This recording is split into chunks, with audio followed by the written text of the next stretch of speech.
For the last 10 years or so, I've been doing a lot of work on central banks, and not just central banks in the United States like the Federal Reserve System, but central banks all around the world, especially in developing countries.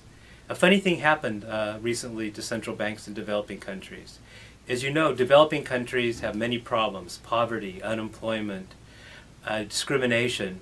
But somewhere along the line, economists got the idea that central banks should just be concerned about one problem: inflation, and they should ignore all of these other issues like unemployment.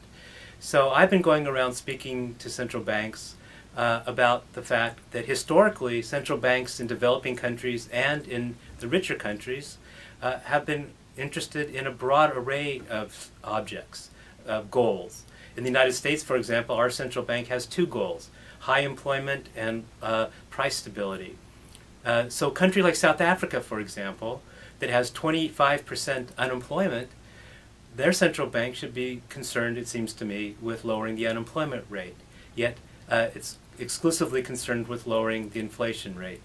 So we need to be able to look at keep two balls in the air at once. And so I've talked to central bankers in South Africa, in Madagascar, in Cambodia, in Venezuela, in Argentina, and elsewhere, about how they can have a broader mandate and try to achieve broader goals. And I think the work that I, and not just by myself, my colleagues at PERI with Bob Poland and James Hines and others, Leonce and Dikamana, we've had a bit of an impact, I think, in helping to open up the eyes of some of these central bankers.